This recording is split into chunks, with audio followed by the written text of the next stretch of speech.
Hello students, welcome back to organised knowledge channel. और आज की जो वीडियो है उसमें हम डिस्कस करने वाले हैं worksheet number 11 for class 9th। विषय विज्ञान है और ये वर्कशीट आपके लिए 30 जुलाई 2021 के लिए शेड्यूल की गई है।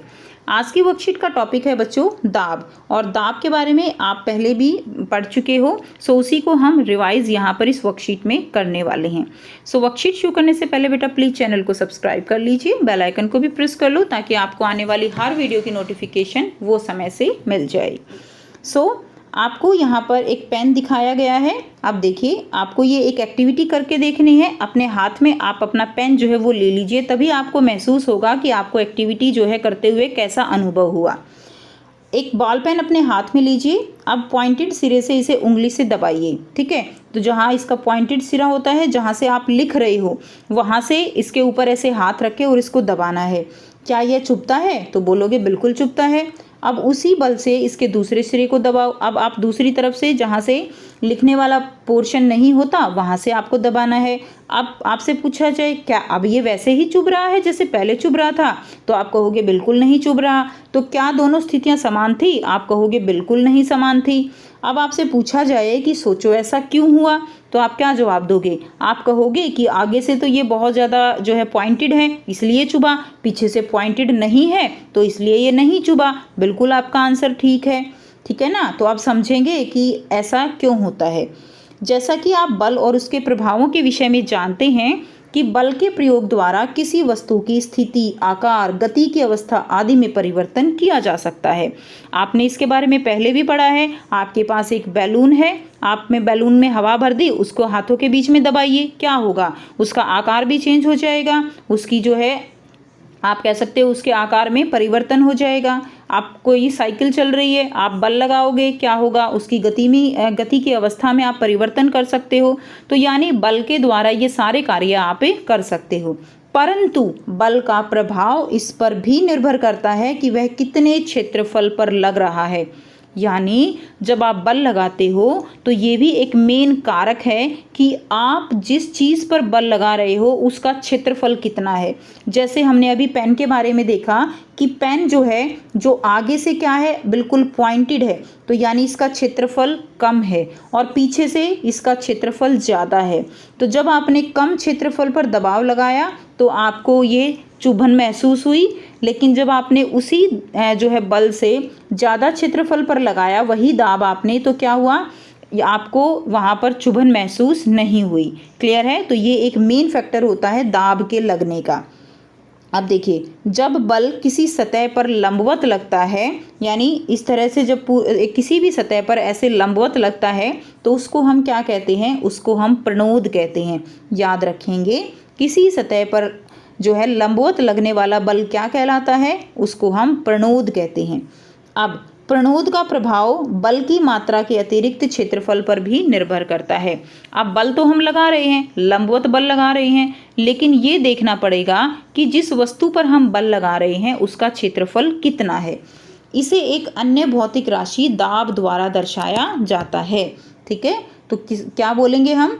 जब प्रणोद और क्षेत्रफल दोनों आपस में मिल जाएंगे तो उसको हम कहेंगे दाब। यानी एकांक क्षेत्रफल पर लगने वाला प्रणोद दाब कहलाता है। यानी अब आप दाब, जो प्रणोद है वो कितने क्षेत्रफल पर लगा रहे हो, तब वो क्या बन जाएगा? दाब बन जाएगा। अब हम दाब को और भी ज़्यादा डिटेल में यहाँ पे समझने का प्रयास करेंगे। देखिए, दाब जो है, दाब का मतलब क्या है? प्रेशर। दाब बराबर है प्रणोद बटे में क्षेत्रफल। प्रणोद मतलब फोर्स, बटे में क्षेत्रफल मतलब एरिया। क्लियर है? सिंपल सी बात है बच्चों कि इसमें अगर देखिए क्षेत्रफल आपका ज़्यादा है, फिर से यहाँ एक बार फिर से ऐसे ही मैं थोड़ा सा डायग्राम बना के समझा रही हूँ। अगर क्षेत्रफल ज़्यादा है तो दाब कम हो जाएगा। ठीक है, क्षेत्रफल ये क्या है? क्षेत्रफल ज़्यादा है ना, तो दाब कम हो जाएगा। लेकिन अगर क्षेत्रफल कम है तो दाब हमारा बढ़ जाएगा। ये दोनों एक दूसरे के व्युत्क्रमानुपाती होते हैं। एक बढ़ेगा तो दूसरा घटेगा, दूसरा घटेगा तो जो है दाब जो है बढ़ जाएगा। क्लियर है? दाब, इसके लिए एसआई मात्रक क्या होता है? एसआई मात्रक पास्कल होता है। पास्कल क्या बोलते हैं उसको हम? पास्कल। क्लियर है?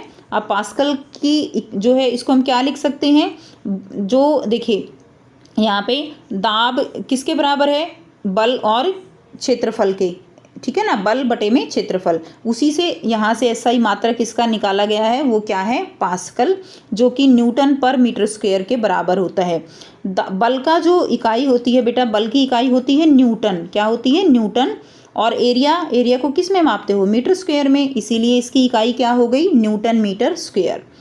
दाब को कम अथवा ज़्यादा उसके लगने वाले क्षेत्रफल को घटाकर या बढ़ाकर किया जा सकता है। तो मैंने आपको बताया दाब को क्षेत्रफल बढ़ा देंगे तो दाब जो है वो कम हो जाएगा, क्षेत्रफल घटा देंगे तो दाब बढ़ जाएगा।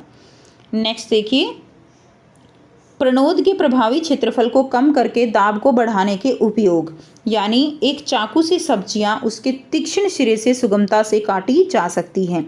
यानी अगर चाकू ब्लंट है, चाकू जो है वो शार्प नहीं है, तो उससे सब्जियां नहीं काटी जा सकती, क्योंकि क्षेत्रफल बढ़ गया है।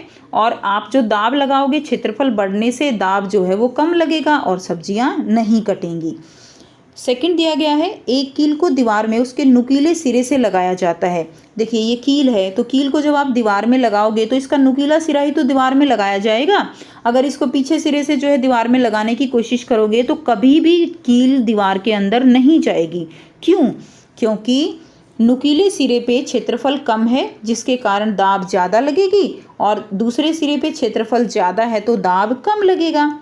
तीसरा देखिए, एक सिलाई की सुई के नुकीले सिरे से सिलाई की जाती है, तो फिर से वही एग्जाम्पल, नुकीले सिरे से ही सिलाई की जाएगी, क्योंकि दाब जो है वो नुकीले सिरे से ही ज़्यादा लगेगा। नेक्स्ट दिया गया है, प्रणोद के प्रभावी क्षेत्रफल को बढ़ाकर दाब को कम करने के उपयोग, यानी दाब को कम कैसे किया जा सकता है, अगर हम क्षेत्रफल बढ़ा दें तो दाब को कम किया जा सकता है। जैसे स्कूल बैग के पट्टे चौड़े बनाए जाते हैं, तो देखिए स्कूल बैग के ये पट्टे अगर बिल्कुल भिड़े बनाए दिए जाएंगे, बिल्कुल नैरो, तो क्या होगा, नैरो बनाने से जो दाब है वो यहाँ पर ज़्यादा लगेगा और हम बैग को उठा ही नहीं पाएंगे, ठीक है ना। तो यहाँ पे इसीलिए स्कूल बैग के चौड़े पट्टे बनाए जाते हैं ताकि दाब कम लगे। आप बस एक चीज़ का याद रखो, एक फॉर्मूला याद रखना अपने, दाब बराबर है प्रणोद बटे में क्षेत्रफल।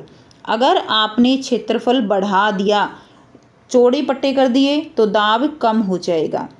वाहनों के टायर चौड़े होते हैं, तो देखिए ये क्या है, ये वाहनों के टायर चौड़े क्यों बनाए जाते हैं, अगर वाहनों का टायर चौड़े बनाए जाएंगे तो क्षेत्रफल जो है क्या हो गया, बढ़ गया, तो दाब जो है वो कम लगेगी। और ज़मीन के अंदर या मिट्टी के अंदर जो वाहन चलेंगे तो उनके टायर मिट्टी में नहीं धसेंगे, ठीक है। नेक्स्ट देखिए, फ्लाईओवर के आधार अधिक फैले होते हैं, तो यही रीज़न है कि ताकि जो है फ्लाईओवर के जो आधार हैं वो ज़्यादा फैले हुए क्यों होते हैं, ताकि दाब जो है वो कम लगे। समझ आया, इस तरह फैला दिए जाते हैं ताकि उसके ऊपर दाब वो कम लगेगा। तो आई होप बेटा आपको ये टॉपिक बिल्कुल क्लियर है, ठीक है। अब यहाँ पे आपको बहुत ही आसान जो है इस तरह से 4 प्रश्न दिए गए हैं, प्रश्न 1 और प्रश्न 2 के 3 पार्ट दिए गए हैं, तो इनको हम 1 बाय 1 करेंगे। तो आइए बेटा करते हैं इनके आंसर। पहला प्रश्न है, दाब को परिभाषित कीजिए, यह किन कारकों पर निर्भर करता है। तो देखिए यहाँ पे दाब की आपको परिभाषा लिखनी है। तो एकांक क्षेत्रफल पर लगने वाला प्रणोद जो है क्या कहलाता है, एकांक क्षेत्रफल लगने वाला प्रणोद दाब कहलाता है। यहाँ पे दाब लिख लीजिएगा बेटा, एकांक क्षेत्रफल पर लगने वाला प्रणोद दाब कहलाता है। कारक जिन पर दाब निर्भर करता है, एक तो लगने वाला बल और दूसरा क्या है, वस्तु का क्षेत्रफल। तो इन दोनों चीज़ों पर दाब जो है वो निर्भर करता है। प्रश्न 2 करेंगे, निम्न के कारण बताइए। तो सबसे पहला क्या है, वाहनों के टायर चौड़े होते हैं, तो हम समझ चुके हैं वाहनों के टायर चौड़े क्यों होते हैं। आप आंसर कैसे लिखेंगे, वाहनों का वजन अधिक होता है, अतः वजन अधिक होने के कारण टायरों पर दबाव अधिक पड़ता है। यदि टायर चौड़े होंगे तो उन पर दाब भी कम लगेगा, व रेत में धसेंगे नहीं, अतः वाहनों के टायर जो है वो चौड़े बनाए जाते हैं। क्लियर है। नेक्स्ट देखिए, बी पार्ट दिया गया है, फलों एवं सब्जियों को एक कुंद चाकू से काटना कठिन होता है। कुंद का मतलब होता है ब्लंट नाइफ, है ना, जो तेज़, जो शार्प नहीं होता, कुछ दिन के बाद वो ब्लंट हो जाता है। जब चाकू कुंद होता है तो संपर्क का क्षेत्र जो है वो बड़ा हो जाता है, जिसके परिणाम स्वरूप बल का प्रभाव कम होता है और इस प्रकार सब्जियों को कुंद चाकू से काटना मुश्किल होता है। नेक्स्ट प्रश्न है सी पार्ट, बालू पर खड़े रहने पर आपके पैर उसमें धंसते हैं परंतु लेटने पर नहीं। तो देखिए, जब हम खड़े होते हैं तो हमारे पैरों का क्षेत्रफल कम होता है और दाब जो है वो अधिक लगेगा, लेकिन लेटने से क्षेत्रफल बढ़ जाता है जिससे दाब जो है कम लगता है और हम उसमें धंसते नहीं हैं। तो ये आंसर आप लिख दीजिएगा। तो ये थी बच्चों आपकी आज की साइंस की वर्कशीट। आई होप स्टूडेंट्स आपको बच्चों वर्कशीट क्लियर है। कोई भी डाउट है आप कमेंट सेक्शन में कमेंट करके पूछ सकते हो। वीडियो अच्छी लगी तो लाइक कर दीजिए, शेयर कर दीजिए और चैनल को सब्सक्राइब कर लीजिए। So thanks for watching students. मिलते हैं नेक्स्ट वीडियो में नेक्स्ट वर्कशीट के साथ।